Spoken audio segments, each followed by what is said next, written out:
Welcome to 2819. I'm Sandra Dimas. And I'm Daniel Almaguer. And we're going to be talking about what it's like to be a missionary. We're talking specifically with Tim Boyle. We have another guest as well. That's right. In Everyday Apologetics, Eddy del Rio discusses what is Christian apologetics exactly. And in Science Faith Connection, Jeff Sorenk will be chatting with retired missionary Tim Boyle about shame and guilt cultures. First up is Culture Talk. I will be interviewing Tim Boyle on being a missionary and his time as a missionary in Japan. Let's check it out.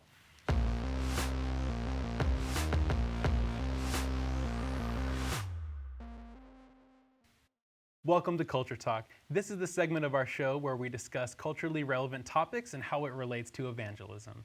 I'm Daniel Almaguer, and today I'm joined by Tim Boyle. Tim, thank you for joining us. Glad to be here. I understand you were a missionary in Japan for many years. Share about your experience with that. Well, I first went as a missionary in 1971 as a short-term 3-year missionary, and then went to seminary after that, and then went back in 1982 as full-time and retired in 2016. So that adds up 37 years there, and then lots of time before and after as well. Wow. So you're born and raised here in America, and then you went over there, and wow. So how was the culture shock? How was the differentiation of culture once you arrived there versus how it was here in America?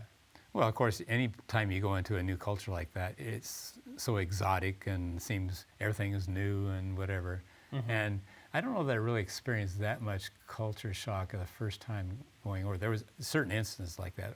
I think that it's interesting, there's also reverse culture shock when you come back to your own culture.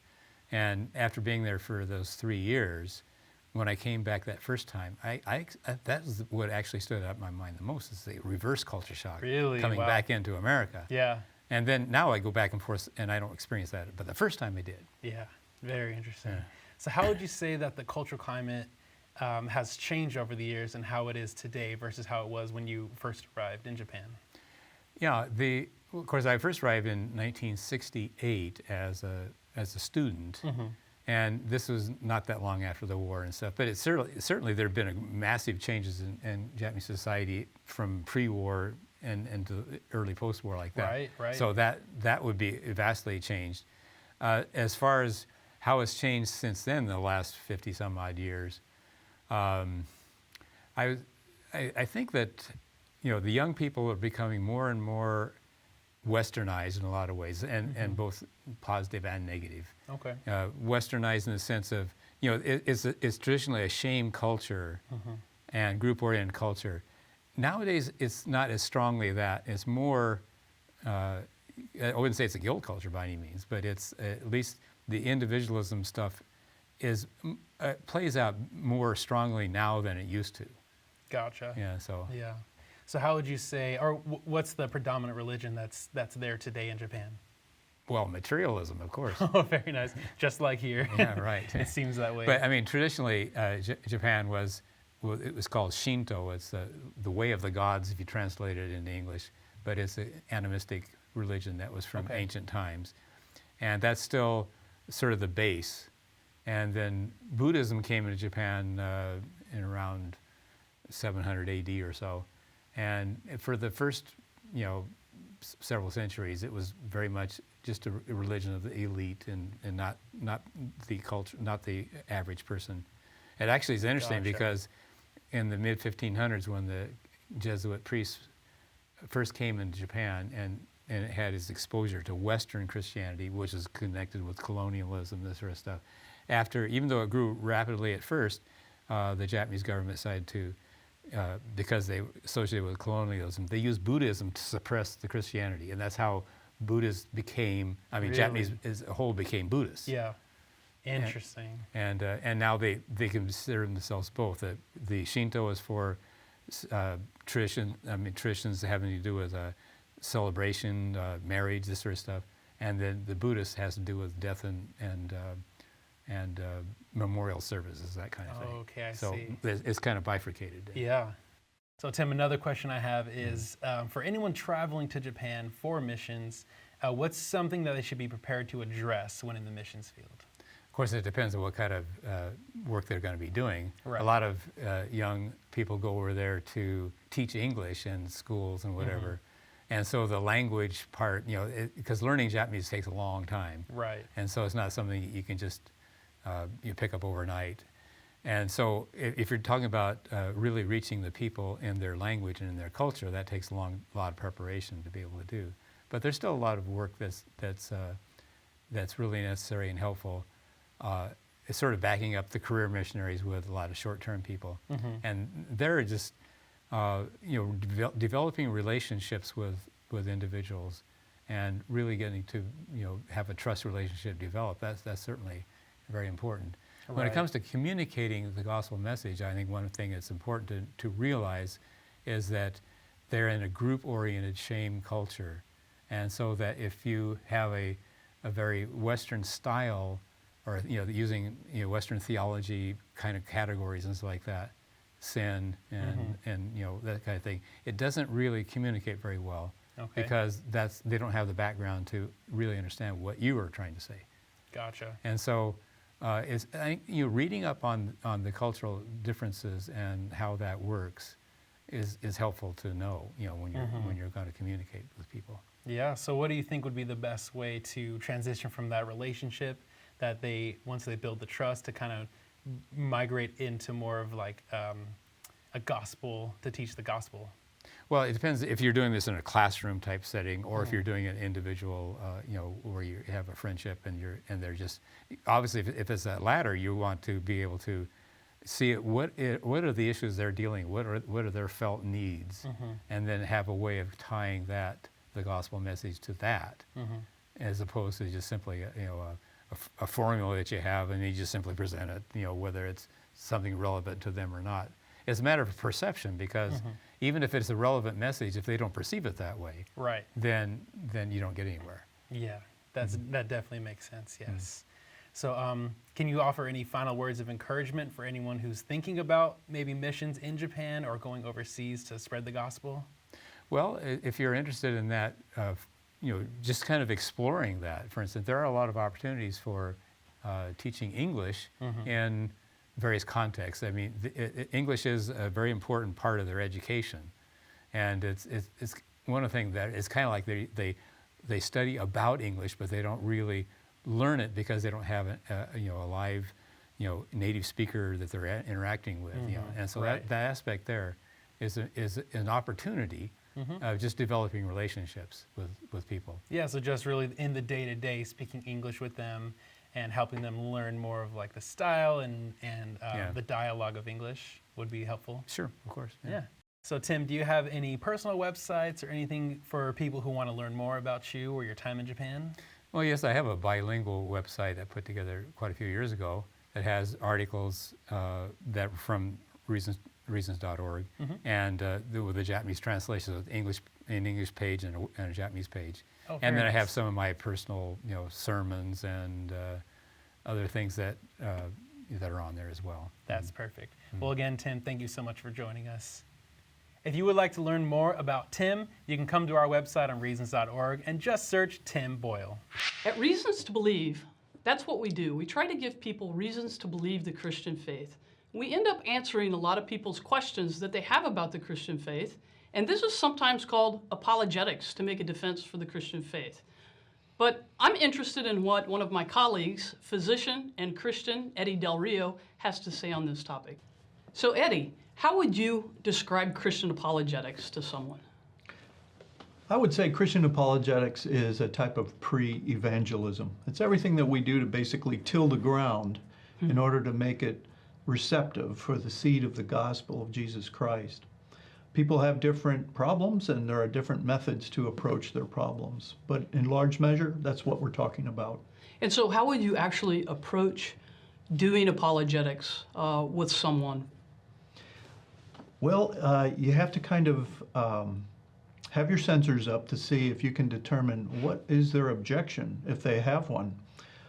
Is it an intellectual objection? Sometimes it might be an emotional objection. And finally, people can have just a will that's opposed to the concept of God, and that, of course, is a place where the Holy Spirit has to do work. There's not much we can add there. That's right. And so for a young Christian maybe who's not heard the word apologetics, or they're trying to think about how to do Christian apologetics, what would you suggest to them as far as how they interact with other people? What would be a good way for them to start to collect the information that they need with their radar up? Well, let's begin historically. Where does this word apologetics comes from? It's from a Greek word, apologia, and this is used in classical literature in both Plato and Xenophon of Athens, where they describe a defense that was being carried on by Socrates after he was accused of certain crimes. And essentially, the best way to think of it today would be that moment in a trial where the prosecution rests, and then the judge says, the defense may begin their case. All of that is basically an apologia. Then, if we move into the New Testament, we find that one of the writers of the letters, Peter, in his first epistle, he actually uses the very same word. And he says basically that Christians need to be ready to give an apologia. Now, that may be translated different ways in different translations. To defend the faith whenever we're asked, to give a reason of the hope that we have within us. And then he adds very importantly, to do so with respect and grace. Yeah, that's really important, I think, the respect and grace, right? The way we approach somebody. But again, it's there in the Peter passage that you just quoted, it's giving an answer to someone who's asked you a question, right? And so maybe we have to sit around and wait for people to ask us questions before we can do apologetics? Not necessarily. We can use bait by just describing some engaging, having conversations about things, bringing up things from society. For instance, we're sadly living in a time that a massacre has just recently occurred in a school with a shooting. This naturally brings up a lot of questions about whether there's a God, whether he's all powerful, all knowing, all good, commonly known as the problem of evil. And Christians need to have answers, not just for others, but also for themselves. And apologetics can be very strengthening to individual Christians to help them through times of difficulty. So do you have any other thoughts on what might be helpful for someone trying to do apologetics with someone else? You know, it's really important that one prepares. There are great tools out today that help us. Apologetics has been a historical activity through all Christian ages. The great Christian thinkers have dealt with attacks against Christianity from an intellectual basis. And we can learn a lot by the great apologists in history. And we have great apologists living today too. Wonderful materials where we can begin to learn arguments for the existence of God and how to explain the problem of evil and whatnot. The most important thing in sharing faith, of course, is having relationships. We need to have relationships with people so that they can trust us and feel like they can even bring their questions to us. Sometimes we can prompt discussion by asking pointed questions. What do you think about such and such? Yeah. And those are means by which we can crack the door open and begin to engage folks in apologetics.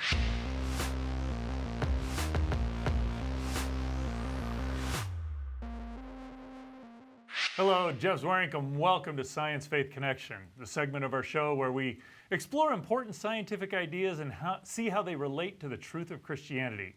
Today I'm joined by Dr. Tim Boyle, and we're going to talk about evangelism in shame and guilt-based cultures. Tim, it's good to have you here. Glad to be here. So I know you have a physics background. You've had some experience living overseas as missions. Kind of give us a little bit of your background. Who are you and what are you interested in? Okay, well, I did have an undergraduate degree in physics, but during that time I also studied Japanese language at the East West Center in Hawaii for a year, and went on to grad school suspecting I was going to be a research scientist. But there's some various things that happened that ended up going to Japan as a missionary instead. I won't go into all the details, it's very complicated. But I spent the rest of my career there in Japan, working mostly in the Scuba Science City, which was where the center of all their research and stuff is. You were even there one time. I have been there, yes. Right. So you've lived in kind of the Western culture and in the Japanese culture. What are kind of the big distinctions between the two cultures? Well, Japan is traditionally considered a shame culture, so it's group-oriented shame culture, whereas Western culture typically is individualistic and guilt-based. So what do you mean by guilt-based there? Well, the idea would be that there's a concept that there's something outside of you that judges you. In other words, God or whatever concept you're dealing with there. But typically we would think of God, an all-seeing God that you're going to be held accountable at some point. And this would be something that would prevent you from doing evil things or whatever. Okay. Whereas in a shame-based culture, that is pretty much lacking, but the group is so important, and you don't want to bring dishonor to the group. And so you have this idea of doing things with that in mind all the time, so you don't bring shame or dishonor to your group. So that seems interesting because if you were to do things where you attack the belief of Judeo-Christian values in the West, that's perceived as a bad idea, or at least it has been historically. So it seems the corollary to that, attacking the group, would be a bad thing there. Sure, kind of the difference between the individualistic and the group culture, if I get what you're saying, correct? Yes. So does that difference between the shame and the guilt-based culture have any impact on the way science is done and how people perceive science? Well, when it comes to the actual everyday scientific enterprise, there's not much effect on that part of it. Science itself, in Japan, for instance, that's you can consider that a foreign import. Okay. Basically, when they wanted to get caught up with the technology and the science of the West, they just wholesale imported it.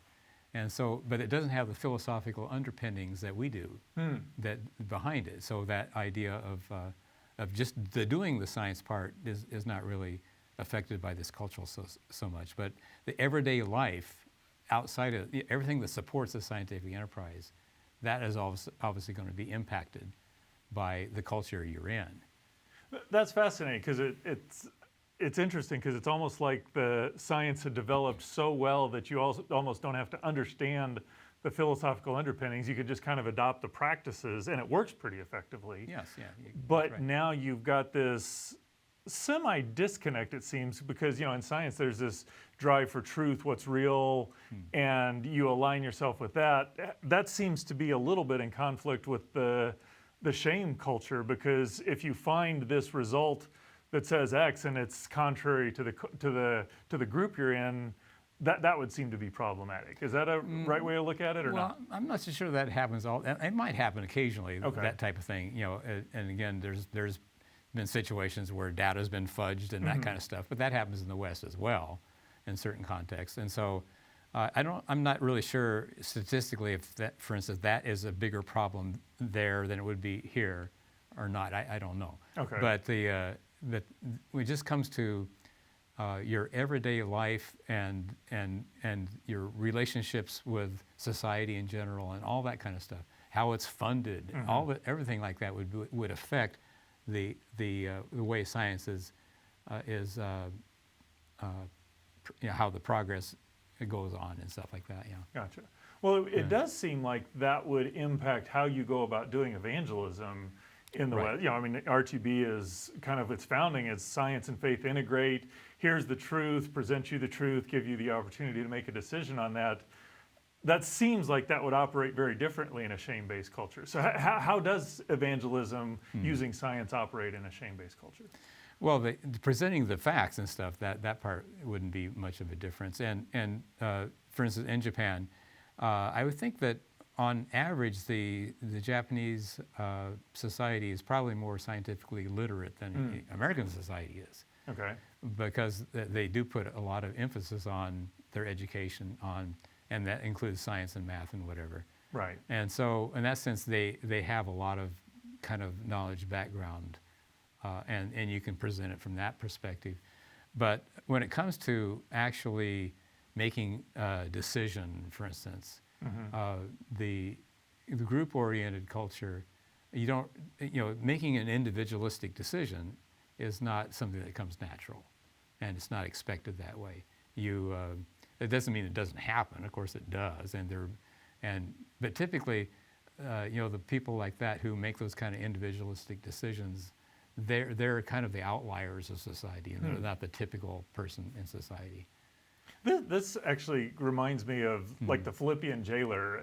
Look at that kind of Western, and it's like he makes a decision to trust Christ, and then it's like his whole family does. And I'm like, my immediate thought is, well, he's the one who's thought about it. They haven't even thought about that. But in the shame-based culture, that makes, if that's what's in operation there, it seems to make a lot more sense. His decision is kind of, in some sense, a decision for the group. Is that an accurate way to look at it? Well, at least traditionally it is, anyway. Okay. I would say that even in modern day Japan, for instance, that aspect is a lot weaker than it used to be. Okay. But because it is becoming more westernized in that sense. And that's both for ill and good. There's a lot of negatives to that as well. Well, thanks a lot, Tim. I really appreciate your comments. One thing that is definitely true about the gospel is that it is not just a message for Western culture. It is a message for the entire world.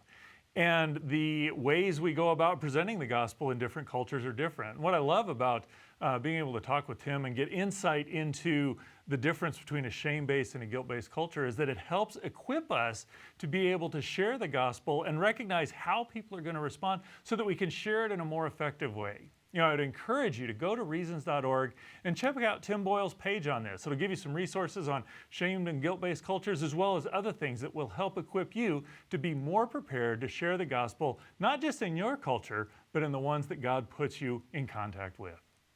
And that's all the time we have for 2019 today. We hope this episode has helped to equip you to share your faith with compassion and confidence. I think Tim made some really good points. First, hearing from Eddy about what it is to be a missionary and what Christian apologetics really is. Right. And then to hear Tim talk about the importance of really honing in our message to make sure that we're communicating clearly to the people that we're trying to reach. Exactly. I thought it was really interesting to talk with Tim because his time in Japan, it started out back in the 80s and it ended up, going through the thousands. And so he said the time that he was there, he had to change the way that he was trying to preach and share the gospel. So that was really interesting to learn. Yeah, and good job on the interview, man. That was Thank really you so cool. much. It was a lot of fun. Great, right? I hope so. Well, you know what? We love to hear from you, so be sure to subscribe to the show and also find us on Facebook, Twitter, and Instagram. We're at 2819 Show. We'd love to hear. You want to see more of Daniel? Let us know. And we're on most major podcast services. Just search Reasons to Believe Podcast. See you next week. See ya.